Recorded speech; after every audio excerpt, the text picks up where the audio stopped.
Quand on dit que Abdelmajid Tebboune doit changer de mode de gouvernance et de stratégie, notamment en ce qui concerne la gestion de l'économie nationale, la stratégie établie par Abdelmajid Tebboune, elle est mauvaise. Elle est en train d'échouer dangereusement. Préserver les réserves de change, éviter les déficits commerciaux et faire en sorte que les exportations soient toujours supérieures aux importations. Et pour cela, il faut toujours limiter les importations. Est-ce que cette stratégie est en train de marcher? Pas du tout. En 2024, on a exporté pour 50 milliards de dollars. Par contre, les importations, 48,9 milliards de dollars en 2024. Et c'est ça le chiffre qui intéresse le plus Tebboune. Tebboune, quand il gère le pays, il regarde toujours ce chiffre-là. C'est le solde commercial. La différence entre les exportations et les importations. C'est-à-dire que nos exportations ne nous suffisent même pas maintenant pour financer toutes nos importations. Les importations, les restrictions, les interdictions, sa stratégie qui est basée sur la limitation des importations ne marche pas. Tu ne peux pas affamer ton peuple au prix de ne pas importer, et deuxièmement parce qu'on ne produit pas. D'abord, le PIB de l'Algérie, il est complètement faux. Mais à part le pétrole, tout ce qu'on produit n'a pas de valeur. La valeur du dinar, elle est artificielle. Le calcul du PIB en Algérie, il est calculé avec le taux de change officiel. Si on calcule le PIB de l'Algérie avec le taux de change réel, avec la valeur du dollar réel, la valeur de l'euro réel, on serait peut-être plus pauvre que le Maroc. Quand on dit que Abdelmajid Tebboune doit changer de mode de gouvernance et de stratégie, notamment en ce qui concerne la gestion de l'économie nationale, on n'est pas en train de dire cela pour rigoler ou pour amuser la galerie ou juste pour provoquer ou critiquer pour critiquer ou juste pour polémiquer. Nous allons prendre des chiffres aujourd'hui. Nous allons faire une analyse rationnelle pour vous démontrer que la stratégie établie par Abdelmajid Tebboune, elle est mauvaise. Elle est en train d'échouer dangereusement et si il ne la change pas, l'économie nationale algérienne va sombrer dans une crise extrêmement dangereuse et une crise économique aura toujours des impacts et des conséquences sociales et politiques par la suite de la stabilité du pays qui peut en pâtir. Un pays qui est économiquement instable et forcément par la suite politiquement instable et socialement instable. La stratégie de Tebboune, c'est quoi? On a tous compris, on l'a expliqué 1000 fois. Préserver les réserves de change, éviter les déficits commerciaux et faire en sorte que les exportations soient toujours supérieures aux importations. Et pour cela, il faut toujours limiter les importations. Est-ce que cette stratégie est en train de marcher? Pas du tout. Prenons le bilan de l'année 2024. On ne parle pas, on a parlé précédemment de la chute des réserves de change, de leur baisse, de l'explosion des importations, notamment depuis le début de l'année 2025. Mais avant les mauvais signaux, avant les signaux rouges de l'année 2025, la situation commençait à devenir mauvaise depuis 2024. En 2024, les exportations se sont élevées à 6 542 milliards de dinars. 6 542 milliards de dinars. C'est-à-dire, on fait la conversion ensemble en direct, l'équivalent de 50 milliards de dollars. Et tous les chiffres que je vous évoque aujourd'hui, leur source, elle est officielle, c'est l'Office national des statistiques qui a publié récemment le résumé global et détaillé du commerce, des performances et des chiffres du commerce extérieur du pays en 2024. En 2024, on a exporté pour 50 milliards de dollars. Ah, c'est une baisse par rapport à 2023, alors qu'en 2023, on a exporté pour l'équivalent, alors en dinars, c'était 7468 milliards de dinars, c'est-à-dire l'équivalent de 57 milliards de dollars. En 2023, on exporte 57 milliards de dollars. En 2024, on a exporté pour à peine 50 milliards de dollars. Donc, nous avons perdu 7 milliards de dollars. Ce chiffre est important, pourquoi? Parce qu'en Algérie, quand on donne le chiffre des PIB, tout ça c'est du dinar. Le dinar n'est pas une monnaie convertible.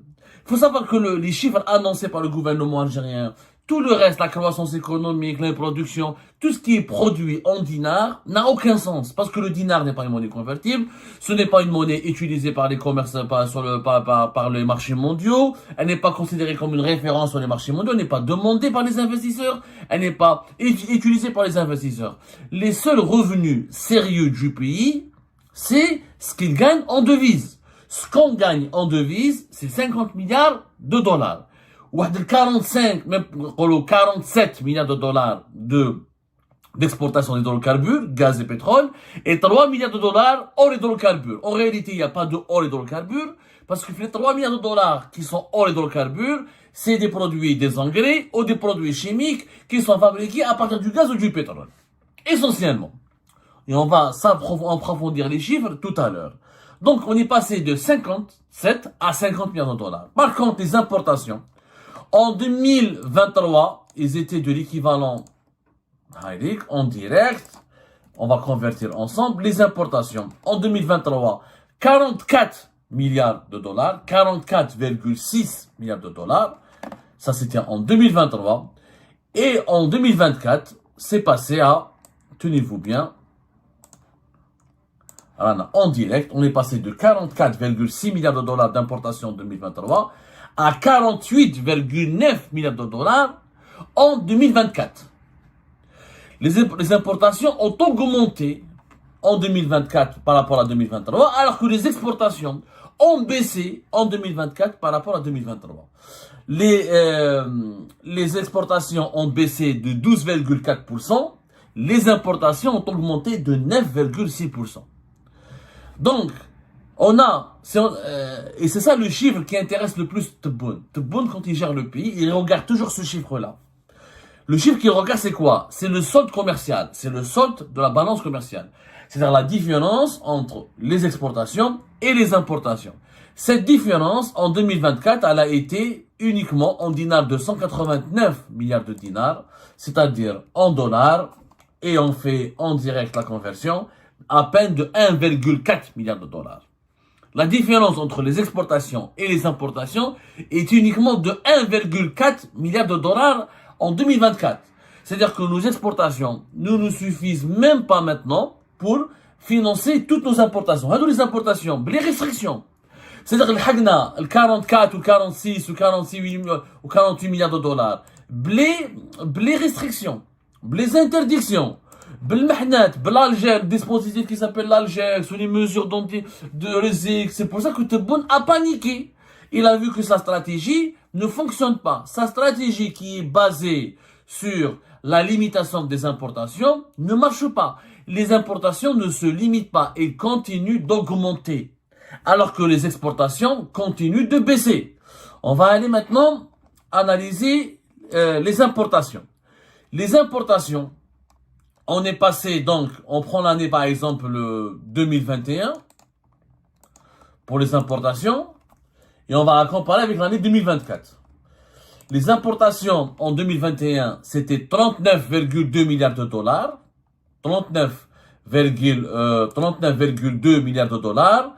Et en 2024, comme je vous ai dit, ça a dépassé les 48 milliards de dollars. Et on aura le chiffre exact. 48,9, presque 49 milliards de dollars. Donc, les importations n'ont jamais baissé. Le chiffre.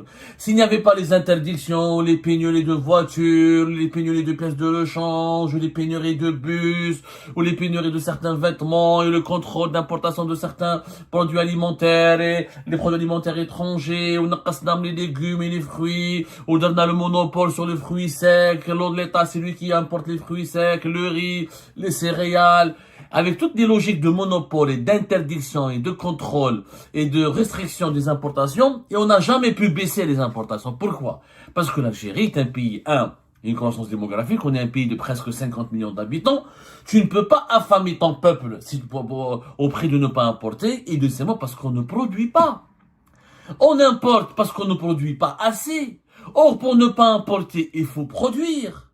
Sauf que Tebboune, il s'est attaqué aux importations, mais il ne s'est pas attaqué aux productions. La preuve, si on produisait, on aurait exporté. Quand on prend les exportations, on va comparer le rythme des exportations par rapport depuis la meilleure année, c'était 2022. 2022, on a dépassé les 64, je crois, milliards de dollars d'exportation. Attendez, excusez-moi, avec le chiffre en direct. On a exporté en 2022 pour l'équivalent de 71 milliards de dollars.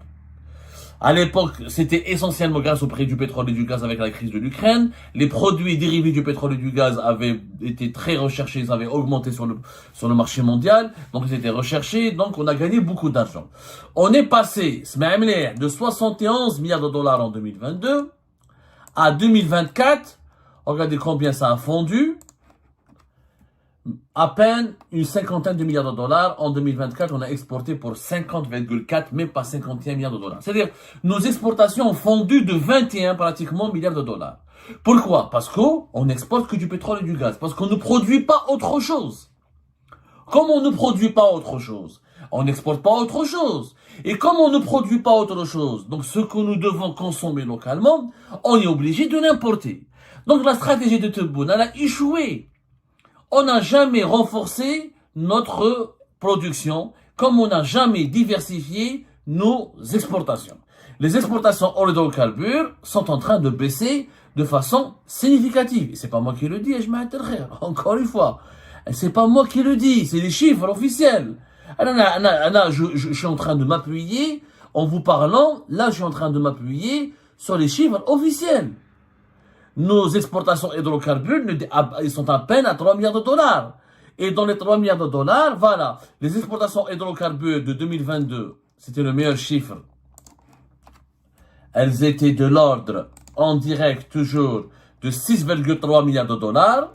Et les exportations hors hydrocarbures en 2024, elles sont de l'ordre, on est passé de 6,7 milliards de dollars à 3 milliards,6 de dollars. Et encore une fois, ce ne sont pas réellement des exportations hors hydrocarbures. Ce sont essentiellement des produits chimiques, des engrais ou certains matériaux qui sont fabriqués en Algérie, qui sont compétitifs parce qu'on utilise le gaz et le pétrole pour les produire. Donc en réalité, ce sont des produits dérivés du pétrole et du gaz.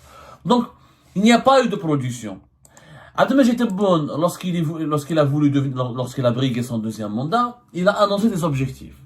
Il a dit que pour mon deuxième mandat, je veux que l'Algérie ait un PIB de 400 milliards de dollars.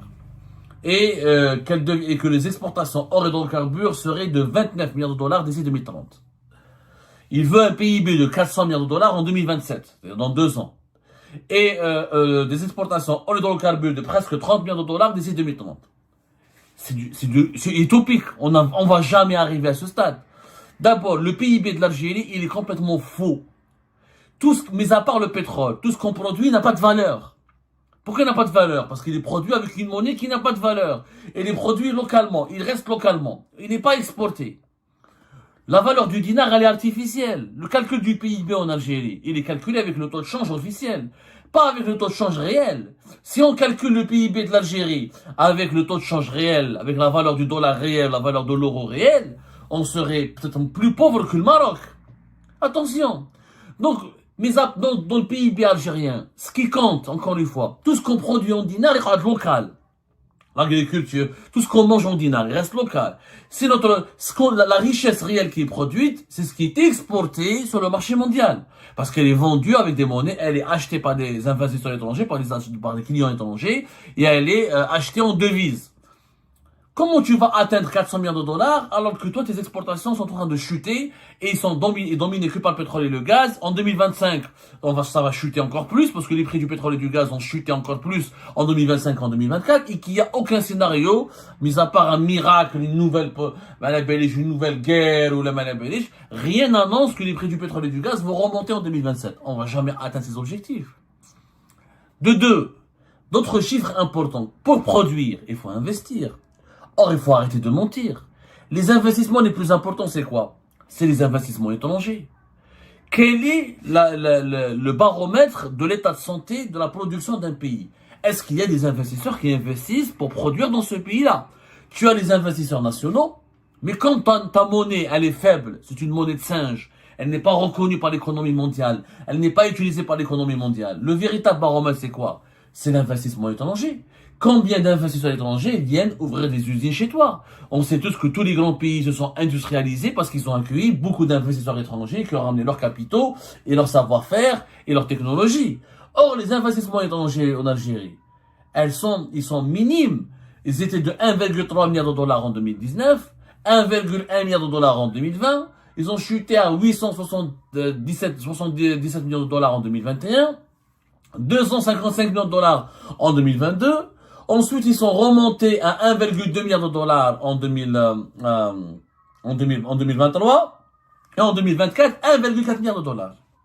Tout l'investissement étranger en Algérie, c'est 1,4 milliard de dollars. Pour un pays de 50 millions d'habitants, c'est très peu. C'est très très peu. Le fait que les investisseurs étrangers, que les investissements étrangers en Algérie soient mineurs, insignifiants et irréguliers et vraiment pas forts et pas puissants, ça veut dire que la production algérienne n'attire pas il n'y a pas d'effort de production. Et pourquoi les investisseurs étrangers ne viennent pas en Algérie? Parce que le pays n'est pas attractif, parce que le pays est compliqué, parce qu'il y a la corruption, il y a l'instabilité, et puis il n'y a pas un environnement qui accueille, qui est favorable à ces investisseurs étrangers. On en a parlé tout à l'heure de l'homme le plus riche d'Afrique, il a voulu investir en Algérie, ils l'ont méprisé, ils lui ont fermé les portes, il est parti investir en Éthiopie. Il a créé la plus grande usine en Afrique des engrais. Les investisseurs étrangers ne viennent pas en Algérie parce que l'Algérie ne fait rien pour les ramener. Et tout ce que Tebboune dit, on va produire, on va attirer, on va faire, il n'a rassuré personne. Donc les investissements étrangers sont toujours faibles en Algérie. Quand il y a un investissement qui est faible, la production va demeurer faible. Et donc quand la production est demeurée faible, tu ne peux pas ne pas importer, à moins d'affamer le peuple. Sauf que Tebboune ne peut pas affamer le peuple parce que tu vas affamer les Algériens et les Algériens. Et nous d'autres, il y aura des révoltes, il y aura de l'instabilité, il y aura une crise, il y aura etc. Donc, donc la facture des importations, elle est condamnée à augmenter en Algérie. Pourquoi? Parce que nous avons une population qui augmente. Bientôt, on est à 48 millions d'habitants en 2025. On va atteindre les 50 millions d'habitants entre 2027 et 2028, bien avant 2030. C'est quand même compliqué. De deux, une production qui est faible, avec des exportations d'hydrocarbures et d'or hydrocarbures qui est faible, qui est toujours faible, avec un investissement faible, notamment les investissements étrangers qui sont faibles, qui ne viennent pas. L'État va investir en Algérie, tu vas investir en dinars, et tu vas investir dans des projets, si tu n'as pas des partenaires étrangers, et si tu n'investis pas dans des productions qui te permettent d'exporter et gagner de l'argent, tu n'as rien fait. Tu n'as rien fait d'important. Donc, il faut revenir à la base, ya Jma'at al-Khair. À la base, c'est-à-dire trouver comment le moyen d'améliorer la production de l'Algérie et d'essayer en réalité, la stratégie de limiter les importations, elle ne marche pas.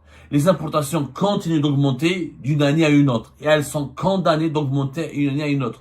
On peut faire du calcul d'épicier, bloquer ceci, bloquer cela. Tout ce que Tebboune peut faire, c'est d'essayer que les importations ne dépassent pas les 50 milliards de dollars. Sauf que, il peut le faire en 2025, mais en 2026, on sera 49 millions d'habitants. Et en 2028, on sera 50 millions d'habitants. Tu peux pas continuer de bloquer les importations.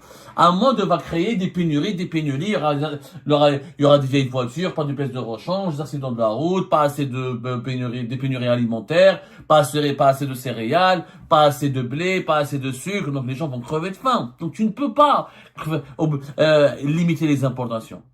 La véritable stratégie qu'on aurait dû mettre en place, c'est pas grave, s'il faut importer, on importe, c'est comment augmenter nos exportations, c'est comment améliorer notre production, c'est comment produire, c'est comment on doit attirer les investisseurs pour produire chez nous. C'est ça la véritable stratégie. Donc la stratégie de Tebboune, elle est condamnée à échouer. Elle a déjà échoué. Elle a échoué avant même qu'il prenne en 2024, dès la première année de son premier mandat. Et elle continuera à échouer à l'avenir. À moins que les prix du pétrole et du gaz ne dépassent les $100 le baril. Et ça, c'est très peu probable. Des scénarios positifs comme celui de la guerre en Ukraine en 2022 sont pas envisageables. Il y a des négociations. Trump, l'administration américaine fait de la pression pour qu'il y ait la paix. Demain, quand la paix va revenir en Ukraine, les prix du baril du pétrole vont encore chuter, vont encore baisser. Donc, il faut se préparer. Il faut d'abord faire un diagnostic. Reconnaître qu'il y a un échec. Pour changer de stratégie, il faut reconnaître d'abord l'échec de la première stratégie. Ensuite, diagnostiquer les raisons de l'échec. Ensuite, changer de stratégie et chercher, établir et élaborer une nouvelle stratégie qui tire les leçons de l'échec de la première stratégie. Mais malheureusement, ce travail n'est pas encore fait dans notre pays. Et tant qu'il n'est pas encore fait, notre pays court un grand danger qui est celui d'une faillite économique, de grandes difficultés économiques et financières. Attention, quand on dit que l'Algérie est menacée de faillite, ce n'est pas pour vous faire peur. C'est un pays extrêmement vulnérable, très fragile, avec une augmentation, une population qui augmente, des richesses, uniquement une dépendance vis-à-vis des richesses du sous-sol, et les richesses du sous-sol ne sont pas éternelles, ne se renouvellent pas, une production de plus en plus faible, des investisseurs étrangers enfin, quasiment absents, ou très insignifiants. Les ingrédients d'une crise économique importante sont réunis en Algérie. C'est Tebboune et les décideurs du pays n'adoptent pas une nouvelle stratégie en urgence. Et ben voilà, c'est la fin de cette vidéo. Je vous remercie toutes et tous, comme d'habitude, pour avoir suivi la vidéo jusqu'à la fin. N'oubliez pas de nous laisser vos commentaires et vos réactions sur le sujet de cette vidéo et de partager le contenu si ça vous intéresse. Et je tiens toujours à remercier nos abonnés et les personnes qui réagissent de façon régulière sur nos vidéos et qui nous suivent et qui nous laissent des commentaires. Donc, merci beaucoup pour votre dynamisme et pour votre sens de partage et de discussion. Donc voilà, sans vous, ce contenu n'a pas vraiment de valeur sans cette communauté qui ne cesse de s'accroître. Donc merci beaucoup et à la prochaine dans une nouvelle vidéo. Au revoir.